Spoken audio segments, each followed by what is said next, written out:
The movie, news, television promos, and trailers used in Sinista1 Productions are protected by the Fair Use Act. Section 107 of the Copyright Act. 1. The purpose and character of the use. 2. The nature of the copyrighted work. 3. The amount and substantiality of the portion taken. And 4. The effect of the use on the potential market. Thank you.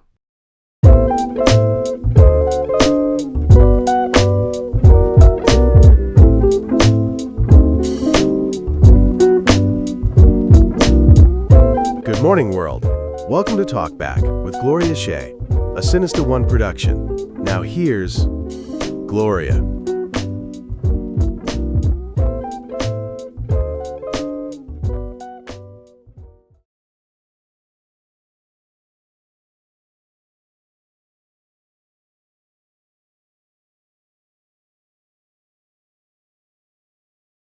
Back live with yours truly, Gloria Shea. It's so good to be here with you, coming live from the city of Cleveland. We've got a beautiful day here in the city of Cleveland. It's sunny, just a little bit of a chill in the air, but we're so happy to be here with you at TalkBack Live. Tell all your friends and those to tune in, and also be sure and go to our YouTube page, TalkBack with Gloria Shea. Like and subscribe our page, and also share the show with others, the broadcast. Share the show with others. I've got a very special guest in the studio with me today. He's not new. He's an old friend. He's been on TalkBack before. It's always great to have him in a great conversation. He's a great conversationalist. His name is Robert Resnick, and he's a former Army colonel. He's also has a master's of law and military and criminal law, and he is admitted to the bar in Massachusetts and also in the U.S. Supreme Court. Hey there, Robert. Hello there. Good morning. It's always great to be with you. Well, it's great to have you back on TalkBack Live. I always enjoy having you on. It's been way, way too long. But we're going to have a great time today. We're going to talk about Israel, the state of Israel. We're going to talk about the Palestinians and their effect of what's been going on. And we're going to kind of just share a lot of other topics that's going on in the national news today. So I just can't wait to hear some of your takes on what's going on. There's a lot going on. There's no question about that in the United States today. A lot of news to cover, but we're going to do the best that we can in 30 minutes. And so, but let's start by discussing the state of Israel, because most of us do remember the spark really started October 7th, 2023, right? When the Israelis were attacked by Hamas, and a lot of them were killed, and a lot of them was taken hostage. So, and now we know the good news of that is that the hostages have been released, from my understanding. And then, of course, a lot of Israeli hostages was released. A lot of Palestinian hostages or Hamas hostages were released as well. So that's where it started. A couple years ago, October 7th, the attack on Israel. And Israel retaliated. They took like complete siege of Gaza. And so take us from there. What's going on? Well, obviously, when people talk about the Middle East, there's never one point in time that we can talk about in isolation, because this may be one of the most complex challenges the world has ever seen, and we certainly faced some serious ones because of all the different pieces that go into it. And so when you look at a situation like that, obviously it starts with the 47-48 process, even earlier than that, really. People go back to the biblical days, but 47-48, when the United Nations by a pretty overwhelming vote, voted to establish these independent nations that had come out of the Ottoman Empire and the British Mandate. And so these weren't countries that were currently in existence. These were countries that were being recreated. And so you had what would become Israel, which was a pretty small country. It's 12 miles wide at its narrowest, a very small country, in a precarious position that said, yes, we'll accept that. But you had the Arab populations, the people who lived there, as well as their neighboring countries, who said, no, we want all or nothing. And so they went to war in 1948, and they've been in a state of war since then. It's been a long time. And there hasn't been active fighting since then. And for the most part, the Arab nations have changed their way of approaching things. There's more diplomatic and other ways of engaging with the nation of Israel. And so to that, we can be very thankful, going back to Camp David, going back to other accords, and even the Abraham Accords. So that's just a very, very quick way of getting into this. But we have to use that as a backdrop, because what happened on October 7th of 2023 was not sort of in isolation. You have to go back 20 years before. And going back to the early 2000s, you had a couple of failed attempts. You had, in the Clinton administration and the George W. Bush administration, very, very close peace agreements between Israel and the Palestinians. And so these were ever so close. The Israelis, and these were three different Israeli prime ministers involved in the different efforts because of their own elections. And we had Clinton and Bush. And each time the Israelis were prepared to sign, each time the Palestinians, one time it was Yasser Arafat, one time it was the Palestinian Authority, but each time they said they were going to sign, and everybody got excited that there was going to be an agreement. But then at the last minute, the Palestinian leadership said no because of two things. Number one, they were afraid they would be killed by the extremists, and that means Hamas, amongst others. This is where Hamas comes into the picture.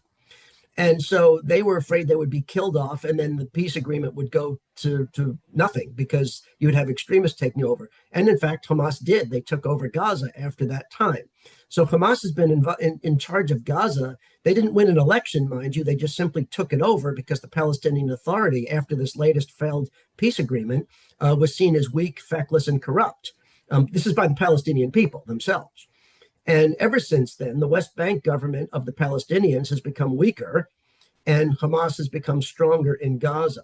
And so from about 20 years, they lived in relative stability. Hamas was in charge. Israel didn't recognize them, but they accepted it as a de facto situation. And millions of Palestinians would go to work in Israel every day. You know, there were no restrictions on that. And so things were not great by any means, but that was the reality until October 7th of 2023.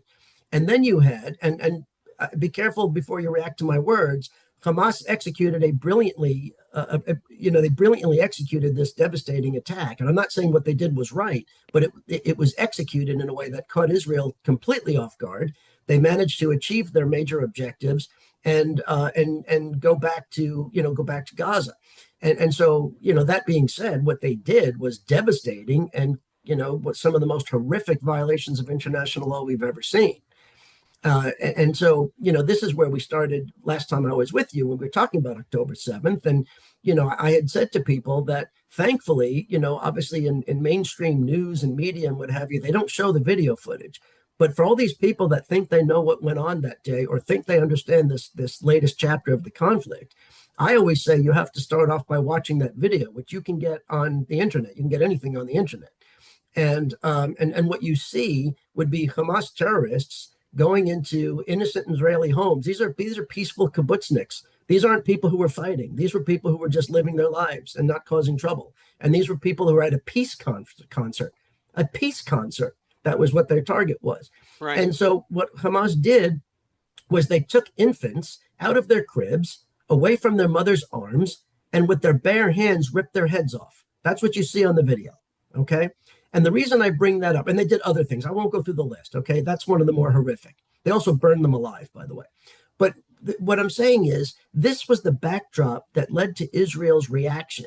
And so when people look, sort of towards the end of this recent chapter, I shouldn't say the end, but the more recent days, they say, well, Israel went too far. Okay. There are valid criticisms legally and politically and on other bases for what Israel has done, that they went too far, what they needed to do militarily.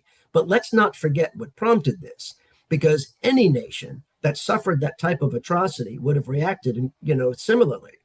And so I don't mind going through and talking about the pros and cons, the good and the bad. But that's the backdrop we have to use for this. Now, I wish that Israel had been a little bit more judicious towards the end. In the beginning, they had every right to do everything they did. They had every right to try to kill or capture every one of those Hamas terrorists that was responsible for these atrocities. And they had every right to try to get their hostages back, because these were innocent people. These were kids who went to a concert that was focused on peace in the Middle East. And that's, of course, what Hamas is opposed to.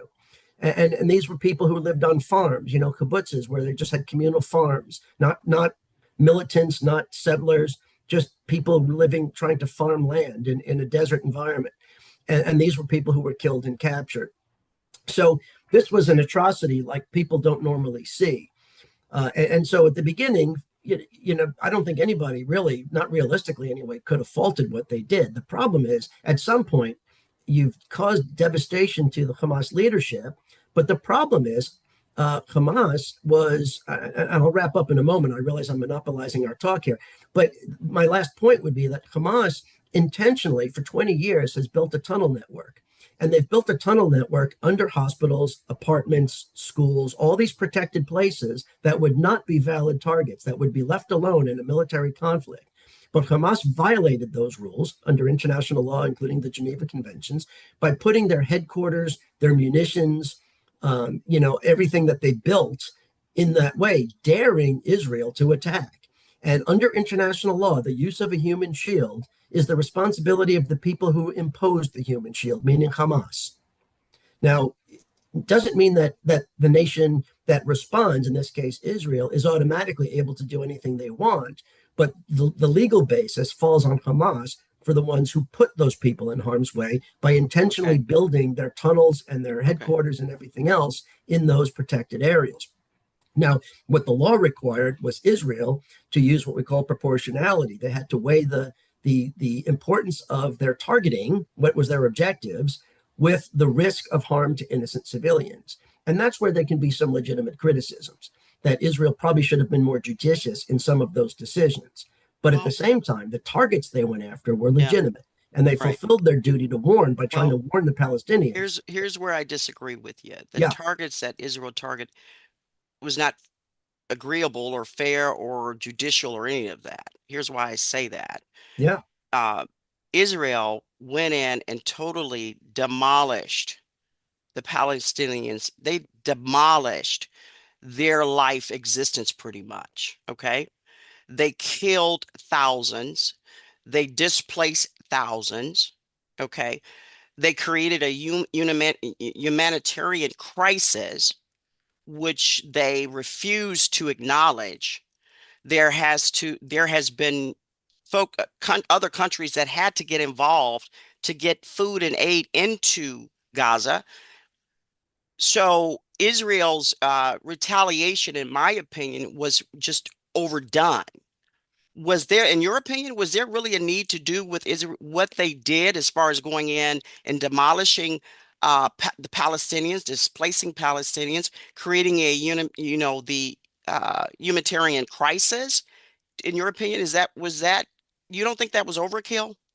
I think, like I said in the beginning, there are valid criticisms that they went too far in certain of their operations, that they were not judicious in weighing the risk of harm to innocent people. That's a tragedy.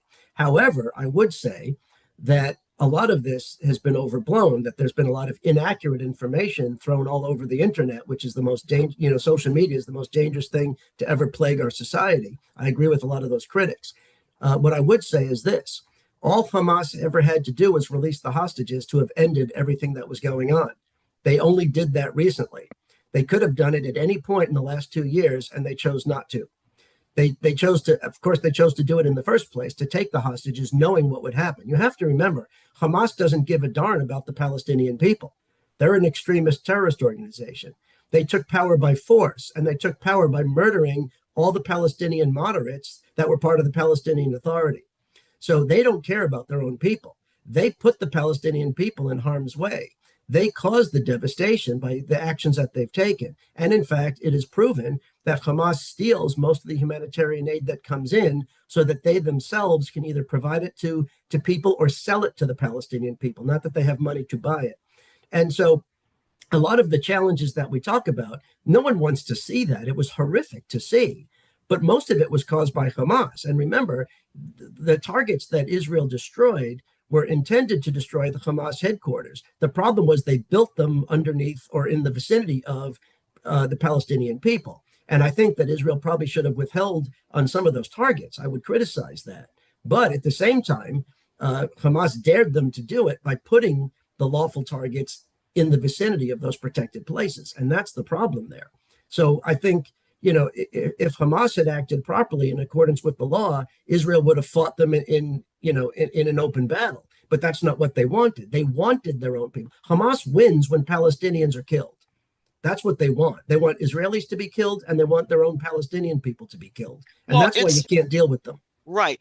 And it's a well-known fact that the Palestinians have, viciously said that Hamas does not represent them.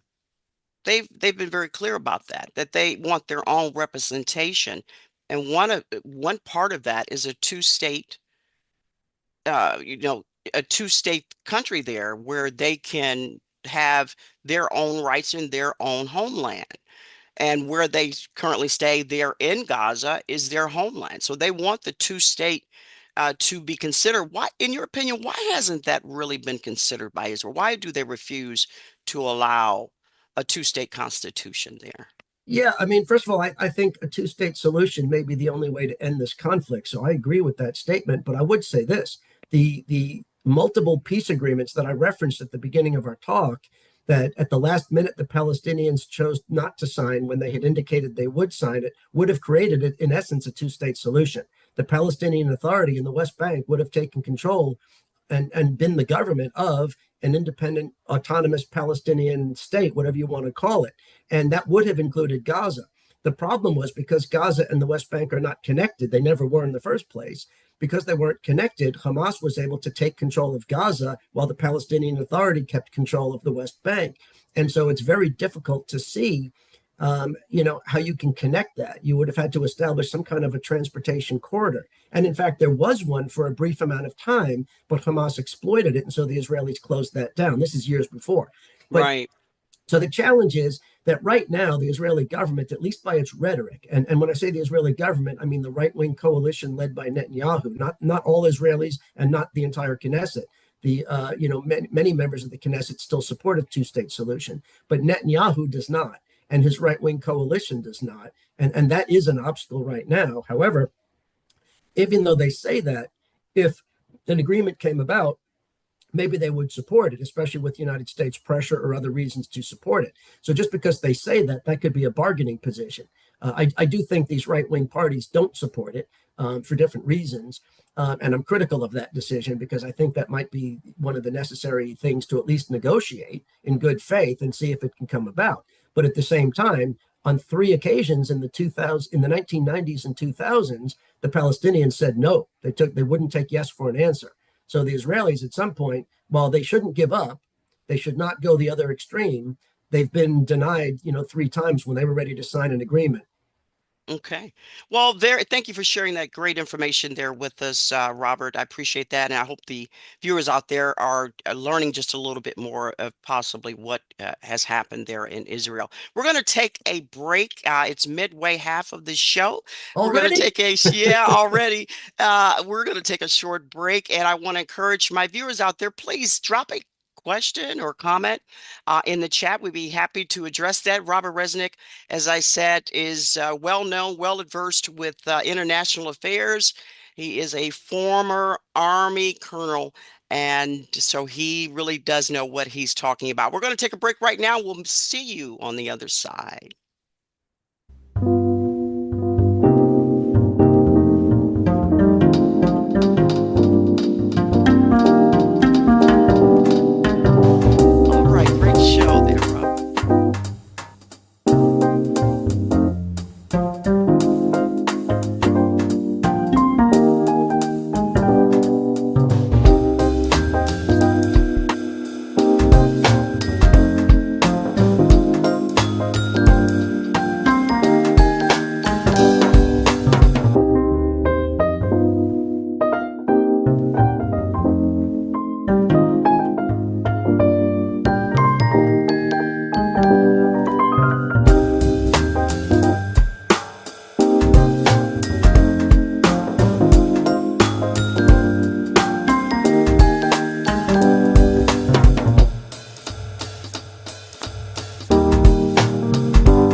Hey there, welcome back to Talk Back Live, and we're so glad to be with you on this Saturday morning, coming to you live from the city of Cleveland, Ohio. Again, my name is Gloria Shea, and I am your host for Talk Back Live. We've got an interesting guest with us today. He's back on Talk Back Live, Mr. Robert Resnick, former Army colonel, and he is also has a law degree, a master's degree, and he's been admitted to the Supreme Court as well as a law professor. Okay, so we're going to just kind of the second half of the show kind of take a little detour, so to speak. We're going to cover a lot of, because there's a lot going on with our country right now. Certainly, a lot of major headline news, and not all of it is good at all. So we're going to talk about that. Robert, what's your take on what's going on?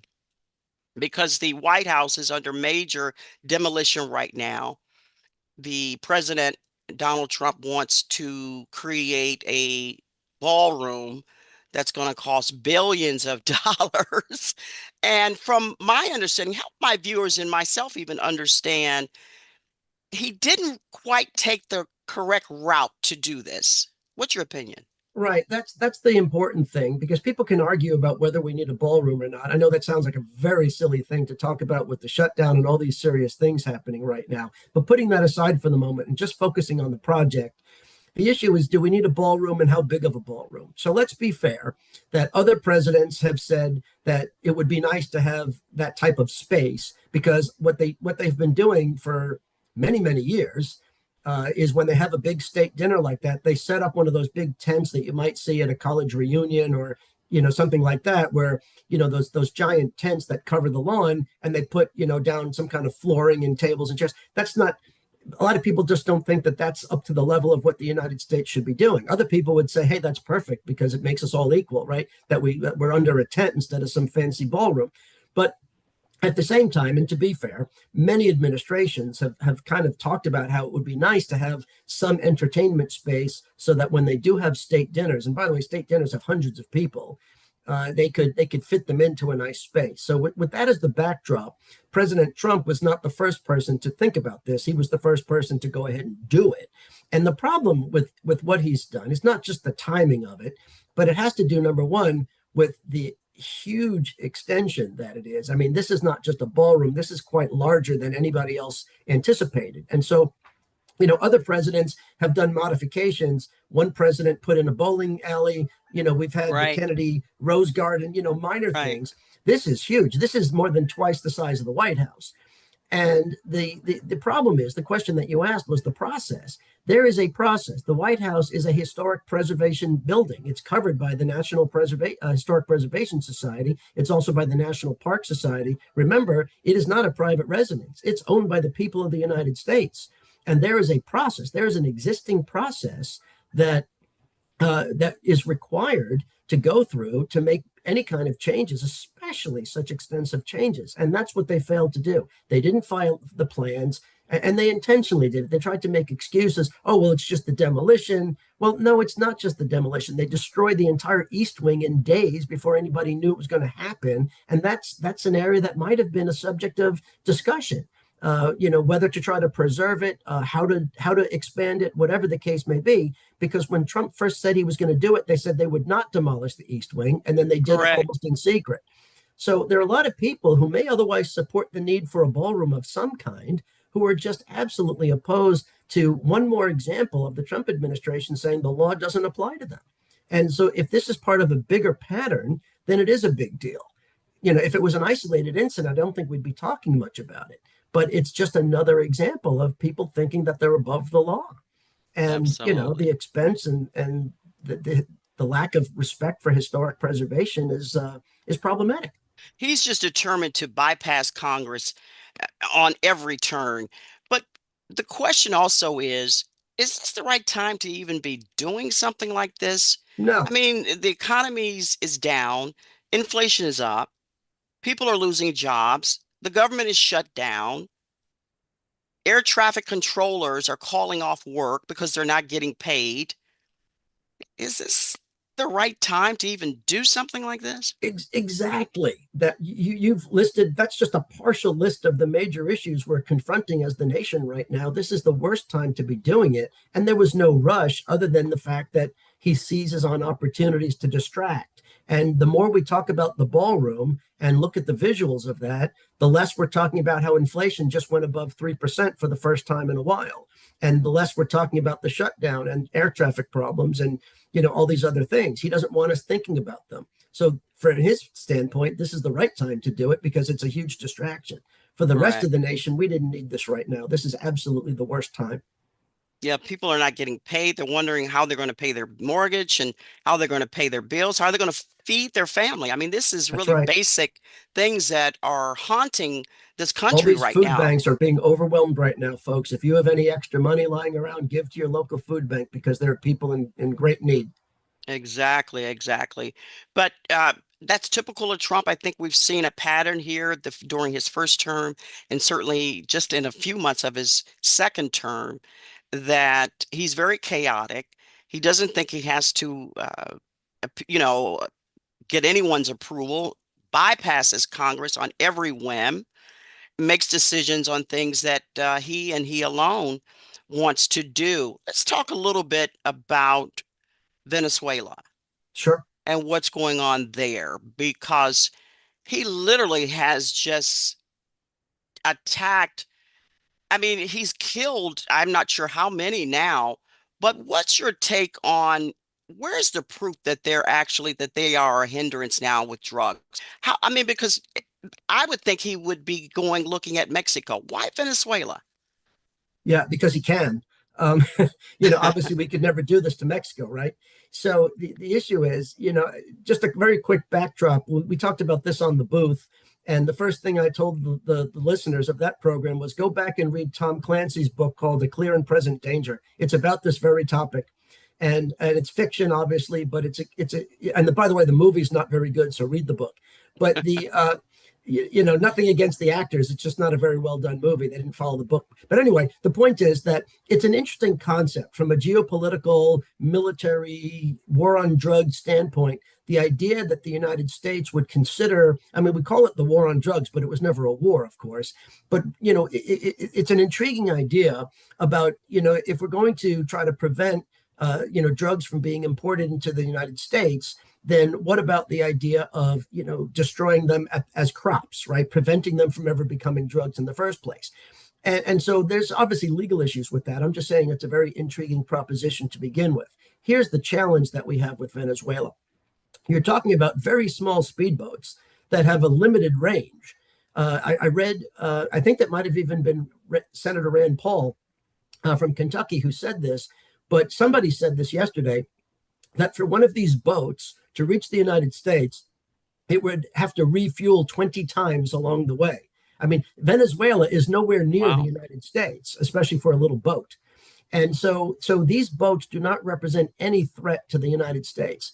First of all, there's no evidence that there are drugs on the boats, because if there were, they would probably show it to us. And if there is, they really do need to have hearings in Congress, and they need to tell the American people why they think that these boats are running drugs, and not just running drugs, but drugs that will get to the United States. Because the furthest these boats can get to would be the ABC Islands that are just north of Venezuela, which would be, Curacao and Aruba, and is it Bonaire? But, either way, you're talking about three very small islands. Trinidad and Tobago is in that area too. And you don't have a lot of range. And so if those nations, have an anti-drug position, which I would imagine they do, then they wouldn't want to let those drugs come into their borders through their ports. And so, what are we doing? What are we doing as the United States? Why are we using, and I don't mean to make this a cost issue, but we're using very advanced technology, to target these boats from high in the sky, or using, they're now going to move Navy ships and aircraft carrier into the region to be able to use Navy planes. Why are we doing all of that? You can have the Coast Guard interdict them if they get anywhere near the United States. Exactly. And wouldn't it be better to follow traditional practice, which would be to raid these boats, to capture the evidence, capture the individuals, put them on trial. Now, if they resist, of course, there's always the possibility of deadly force. I'm not saying you could never kill them, but we don't do targeted assassinations as a matter of international law. I was just going to ask you, international law doesn't apply with Venezuela? Of course it does. Of course it does. And this is the real question here, right? Because I do think it's an intriguing way of protecting our borders from dangerous drugs coming in. We have the right to do that. The question is, how far out do we do that? And what tactics do we use? And I think these tactics are legally questionable. I think the overall strategy is at least worthy of discussion. I've seen some experts, international experts who I respect, people of different political beliefs, who have said this is right on the line, legally speaking, this type of operation. And I think that's about right. I would say it's right on the line, which means there's a legitimate discussion about it. However, the tactics being used are probably not on the line. They're probably across the line. I think I'm fairly confident in saying that, because we are doing extrajudicial targeted killings of people we know to be civilians. I don't know how we have any evidence that there are drugs on those boats. Where does the evidence come from? And I dare you to show it to Congress or the American people. And, you can't just show a satellite picture. That satellite picture won't tell us what's on the boat, even if you could see boxes or whatever. You don't know what's in them. I want to know the evidence. And you have a bipartisan growing majority in both houses of Congress that feel this way. So if the American people and a bipartisan representation of Congress is up in arms about this, then there's a pretty good reason to be concerned. Absolutely, absolutely. So yeah, I think I totally agree with you there, Robert. He like I said, he just doesn't do things in an orthodox way. Never has, and I don't think rules he don't ever apply. That's the problem. Ever will. Unfortunately, those are the times that we're living in our country. I'm hoping that we can see more uprising and more pushback, because the power still belongs to the people, I think. But yes, unfortunately, he's just bulldozing his way through, and we are allowing it. So, but great show. I really appreciate you spending your time, your busy Saturdays with me today here on TalkBack Live. I always enjoy having you on TalkBack Live. You have an open invitation. We'll bring you back on sometime next year to give us an update, because it's always interesting to hear you share what's going on internationally as well as what's going on here in the country. Thank you for tuning in to TalkBack Live. The show is never long enough. We certainly want you to continue to look out for TalkBack Live. We'll see you in just a couple of weeks with a brand new guest. Be sure go to our YouTube page and like and subscribe our page. Be sure and share the broadcast with others, and look out again for TalkBack Live. I enjoyed my time with you today. Thank you, Keith, my producer. Until next time, America.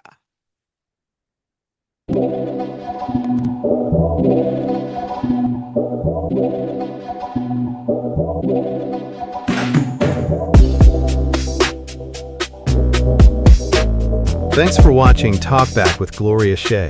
Make sure to like, subscribe, and follow the show on your favorite podcast outlet. Talkback with Gloria Shea is a Sinista1 production.